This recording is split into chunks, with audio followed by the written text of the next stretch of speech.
This is the Kawai SX210.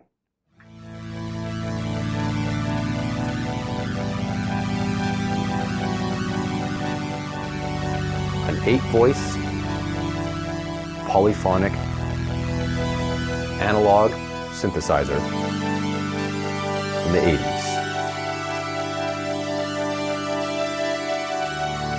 It was released in the era of competing with the Juno 106, as well as the Korg Polysix, but it has a number of distinct features that sets it apart from the other synths. So today, I thought we would take a look at this synth a little bit more in depth, and I'll take you through some of the features and functions, and we'll listen to some sounds and patches, as well as give you my final thoughts towards the end.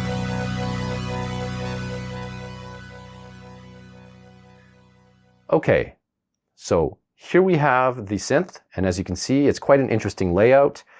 Instead of having sliders and things of that nature or knobs everywhere, it's actually buttons that you select for each function, and then you edit the function with this dial knob here, which has an LCD ranging from 0 to 99 for the actual modification of that parameter.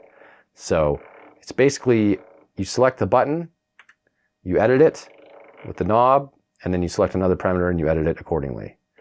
So I have an init patch here.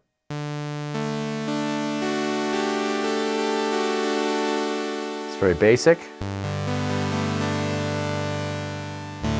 So let's first of all go through some of these features and functions.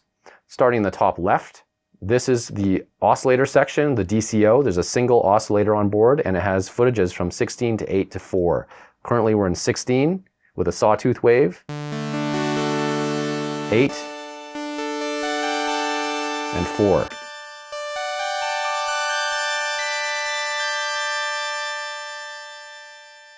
Right? Now let's take a listen to the square wave here.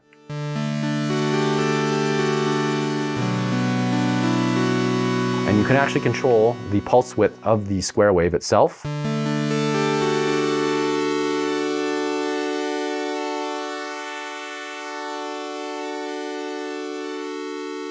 Pretty cool. There's also pulse width modulation.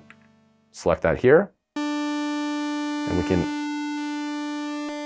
maximize it, and that is controlled through the single LFO here in this area, which has multiple wave shapes. Adjust the speed. Currently on a sawtooth wave.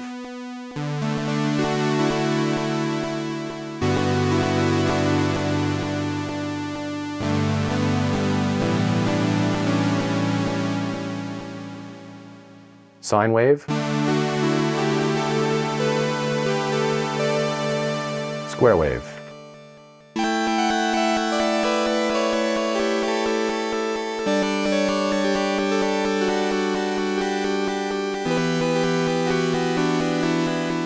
Now, another great feature here on this synth is the fact that there's a sub-oscillator, so we can bring that in as well.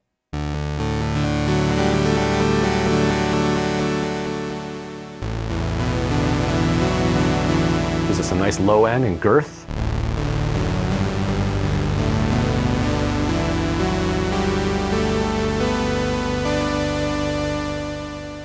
And we can stack all of these waveforms together. So sub-os plus pulse width plus saw.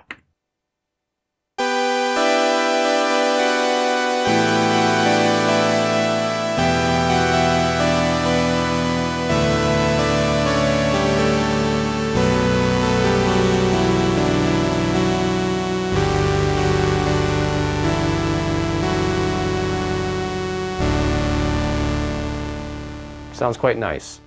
Now, a great feature on the synth is actually the ensemble effect up here in the upper right. I'm going to show you this now, which actually expands it. It's not a chorus, it's an actual ensemble effect.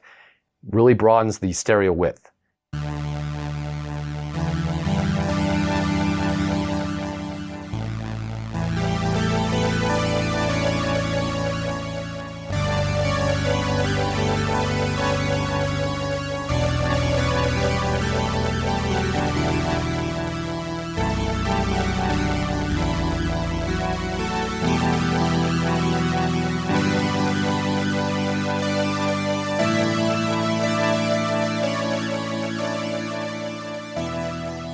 Now there's also pitch control here, which you can adjust using either the bender here or an LFO. So for example, I can say, okay, I want some modulation of the pitch.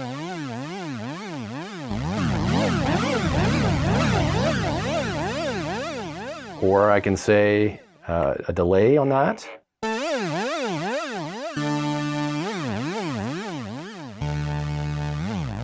It's great to have that. In addition, with this LFO, you actually have reversible waveforms as well. So we'll start with the sawtooth wave here.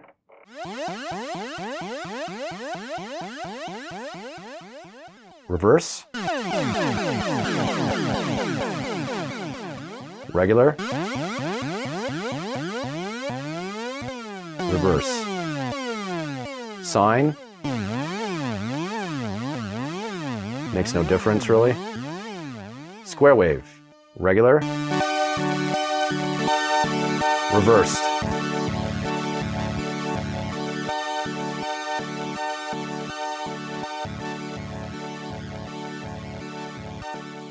Pretty cool. So really neat functionality there. You don't see too many synths of this era having a reversible LFO waveforms like that. So there is also pitch modulation available through the bender, which is down here. However, this function seems to be tied to the LFO delay level, which is quite interesting. So you actually don't need the bender itself. So check this out. It's currently at 0. If I increase, it's almost like Portamento, but not quite.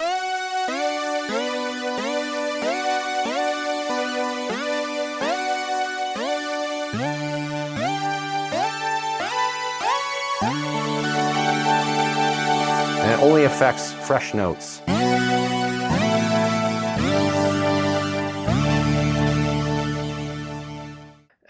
There is noise on board as well. So we do have noise here. And this can now be actually filtered. So we'll look at the filter now.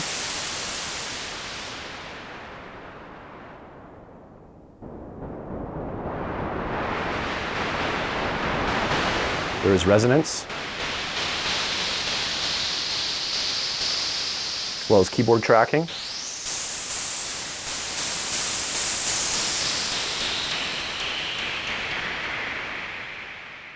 And of course you can get an LFO going as well.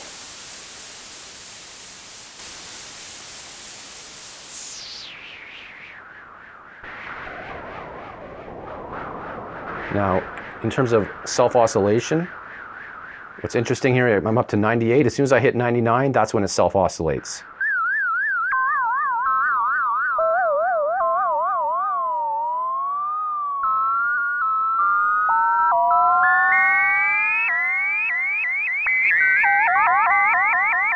So you do get the ability to play the filter.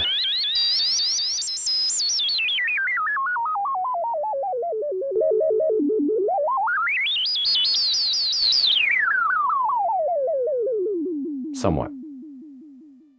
There is LFO control. There's also envelope control of the VCF. So attack, decay, sustain, release. So attack. Decay.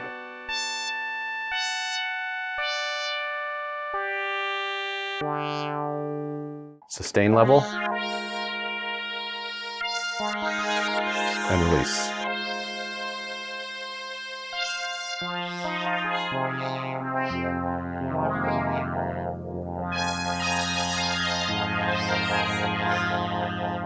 Turn down the keyboard tracking.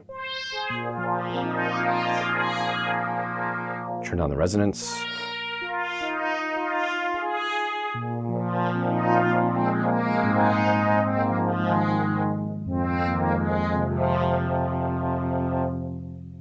Now the VCA, there's a level adjustment here, so you can turn it right down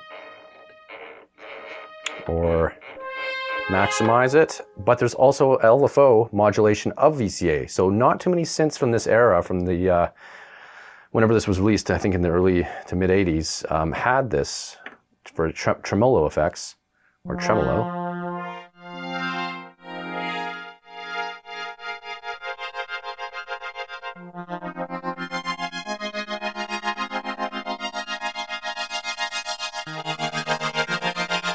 Sounds quite nice. And of course, you can adjust that with things like the waveforms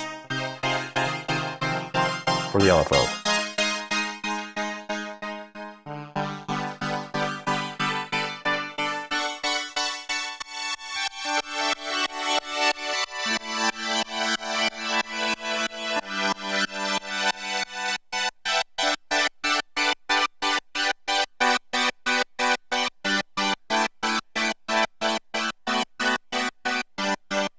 It sounds so nice.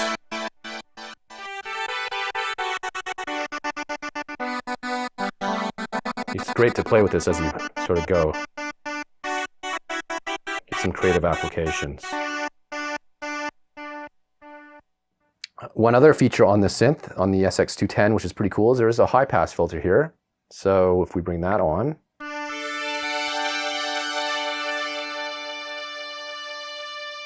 and turn it up,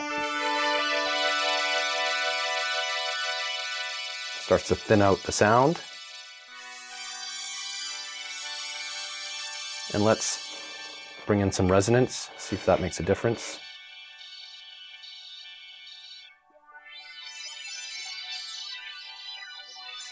Not quite. Definitely loses volume though. There is obviously a VCA envelope as well. And let's adjust the VCA for some pads that fade in.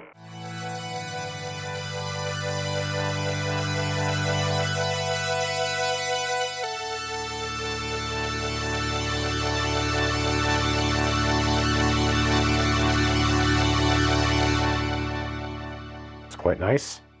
You can also get somewhat snappy at the low end there. So if we bring all the settings down,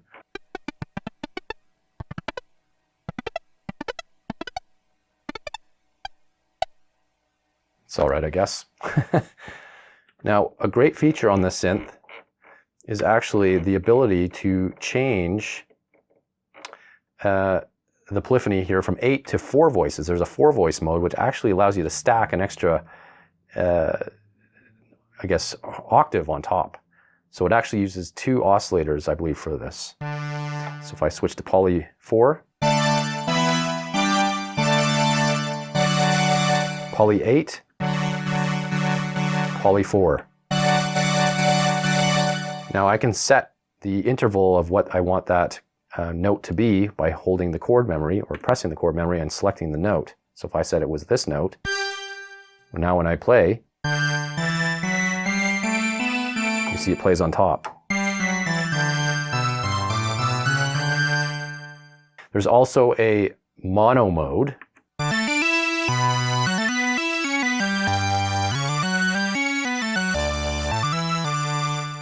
But what's really cool on the synth is the actual chord memory function. So you can actually have up to, I believe, seven different voices all stacked together.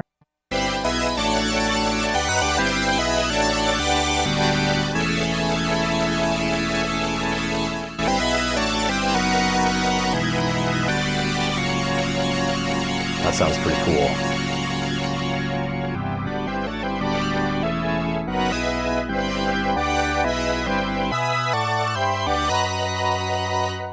A few other things here. There is actually Portamento on board. Not only Portamento, but also Glissando, which is not too often that you come across that on most synths from that era.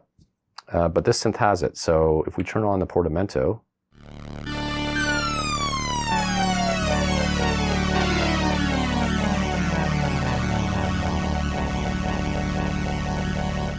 Glissando, you hear the stepping as it goes.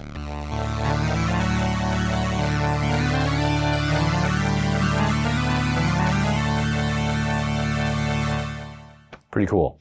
Really neat function on the synth is the LFO trig. So this will actually retrigger the VCF and the VCA envelopes. So it's essentially a form of envelope looping. So let's take a look at that.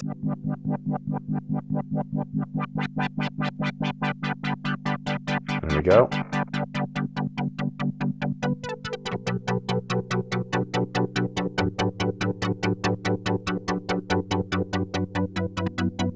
This is just the envelope triggering.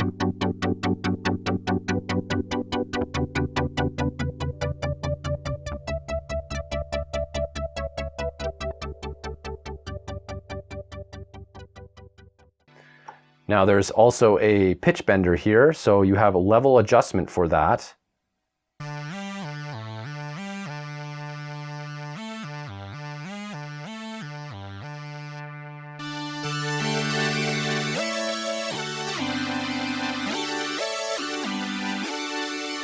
Pretty handy.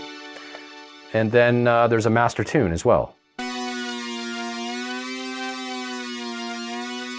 Unfortunately, there's no detune between the voices in chord memory or stacking of the voices like that. But it is what it is.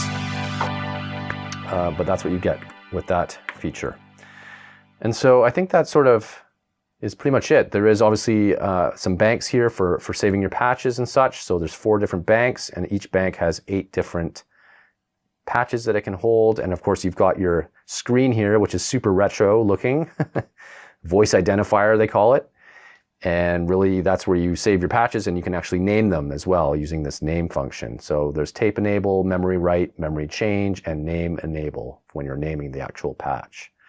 And of course, there is a key hold on board as well. So let's take a listen to a couple of sounds and see what we think.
So that is the Kawai SX210 in a nutshell. I tried to cover as much as I could in a brief time here, but I just want to leave you with some final thoughts, maybe some pros and cons, things of that nature, as we end things off. So first of all, this is a rare synth, actually. There's not too many of them out there. I believe only a couple of thousand were manufactured at the time. And, you know, that makes it somewhat different from other synths of that era. It's kind of hard to get your hands on it. But it definitely has its own unique sound. And that can be a pro or a con, depending how you look at it. I'll touch on that in a bit.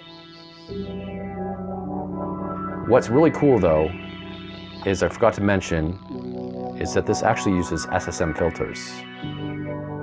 So another synth from that era using SSM filters, fantastic. Similar to the Polysix and the Korg Trident, of course, and a few others.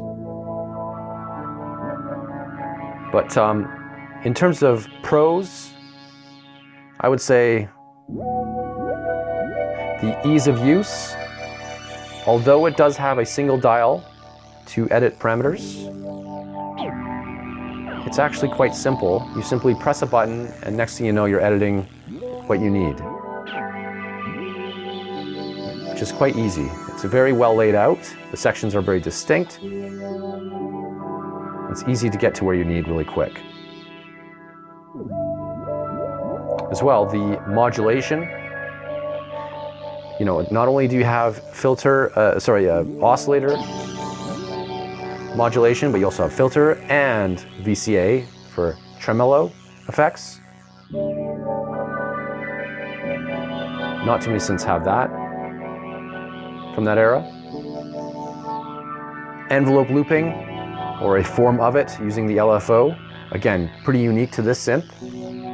Just an extra feature that allows you to be a bit more creative. Another great feature on this synth is the chord stacking, or chord memory, I should say. Really lets you get creative with that as well. Not too many synths of that era had that. And just another extra feature, again, that separates this synth from others. As well, Glissando, which is on board. Most synths would have Portamento, but it's nice to have Glissando here as well. And of course, the Ensemble effect gives it a nice stereo width. And it's not just a regular chorus, it's something a bit different sounding.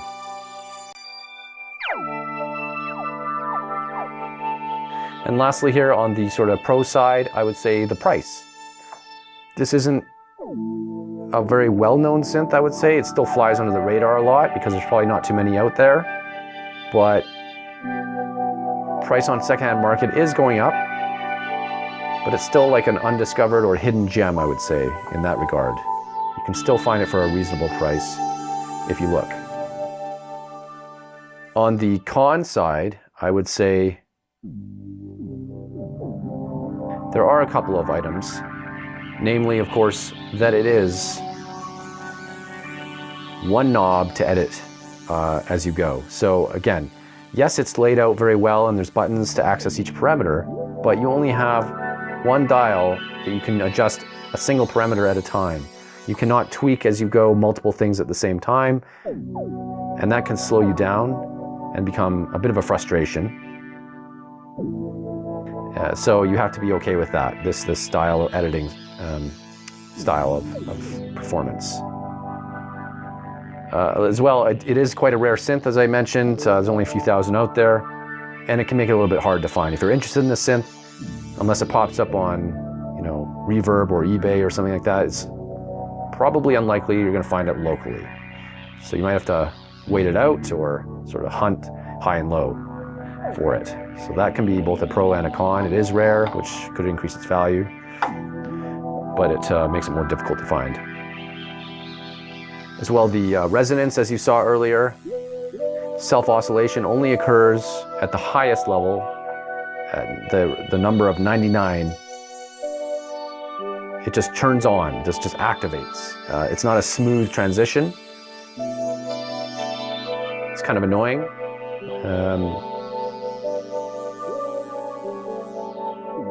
But that's just a small, I guess, annoyance, I would say. As well, yes, there's the ensemble effect, which gives it beautiful stereo imaging. But when it's not on, despite having left and right outs, it's still in mono. I feel that it would have been nice to have actual true stereo, even without the ensemble effect, if possible. Maybe if it was even separated in the left and right channel. Of course, you can edit that in post if you had to, or through a mixer or something of that nature. And lastly, the sort of sound of the synth. Yeah, it sounds very nice and very sort of floaty and organicness to it. But at the same time, I find many of the patches tend to have a similar sort of tone. Now, like obviously it depends how you program it and such, but even, you know, if you're trying to make certain brass sounds or things like that, it tends to, I find, have a similar timbre no matter what. So that can be both a blessing or a detriment, depending how you look at it. But it's certainly a unique character of the Kawai SX210, which makes it sort of stand on its own in that regard. So overall, I would say if this synth interests you, if you're into synths from the era, you know, of the Juno 106, the Korg Polysix, single oscillator, DCO synths such as the 106, etc., this might be of interest. Still flies under the radar. And I say if it comes by and you're interested in something a little different, something unique, you might be definitely interested to take a look at the Kawai SX210. So keep your eyes peeled. And with that, thank you so much for watching again today. Really appreciate it. Please leave a comment below if you enjoyed this video. Leave a like and subscribe if you haven't. Tap the bell. Hope you enjoyed this walkthrough of the Kawai SX210. We'll see you next time.